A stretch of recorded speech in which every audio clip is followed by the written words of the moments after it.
There is no chance whatsoever of bringing people together at this stage, or indeed, I think, I don't know, months.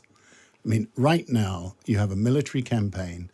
The Israelis are determined they won't destroy Hamas, but they will seriously degrade Hamas and decapitate the leadership. That's what they're trying to do. These are huge issues and they're complicated, and it's dangerous I think, to be too dirigiste on either side when we're talking about this. But from a moral perspective, do you think there's a moral case for Israel pausing what they're doing in Gaza while humanitarian aid gets in? There's a Jewish case for it.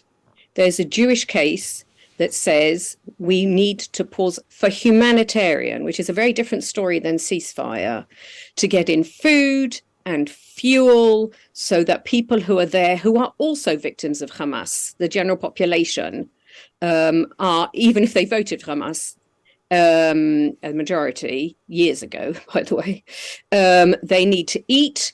They need to have medical aid. And so what is happening now? I mean, when Louise said that it's so that we, that we can see the release of hostages, please God, it's also so that the hostages who are people in Gaza, Palestinians, can eat and have basic needs met. And that is really important. And yes, that is a moral case. And I hear lots of people calling for humanitarian pause, which is a very different thing than military ceasefire. And how do you feel when you see the stories of, we have the IDF on this program, we have Netanyahu's people on this program, and they say, we're doing what we can. This is a war. We are at war with Hamas. We are trying to get people to leave the areas, but Hamas are in areas where there are civilians. And ultimately, therefore, if we're going after Hamas, there will be, in that dreadful war euphemism, collateral damage. Collateral damage means dead people, dead civilians. Where do you stand as you see the coverage of Israel with legitimacy going after Hamas ends up killing Gazan civilians? What do you think about that? How do you feel about it?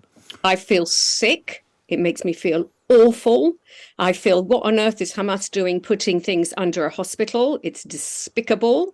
But also people who are innocent on all sides being killed is terrible. But when I hear Netanyahu, my first instinct is not to trust him. And increasingly, the population of Israel doesn't trust him either. There's only a 17% approval, which makes Rishi Sunak look pretty great, actually. Yeah. Lionel, that's an interesting point, because we've talked a lot about the possible future. You've been covering this story for decades as a journalist. You know some of the players involved in it. Is it as simple as saying there can be no peace with Netanyahu in position, or is actually we're still too far away from even having a conversation about what the peace might look like, because there's no, in any way, sense of where this war might end and how?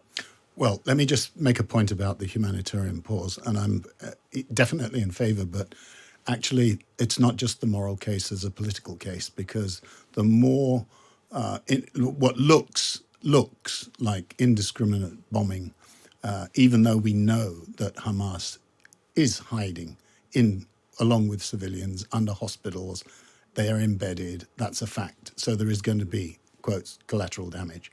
But the damage in terms of public opinion, you can see Biden has moved now. He's pushing the pause. So I think there's a political case.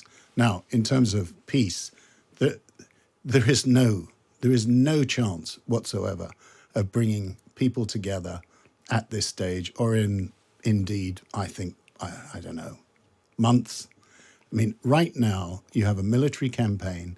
The Israelis are determined they won't destroy Hamas, but they will seriously degrade Hamas and decapitate the leadership. That's what they're trying to do.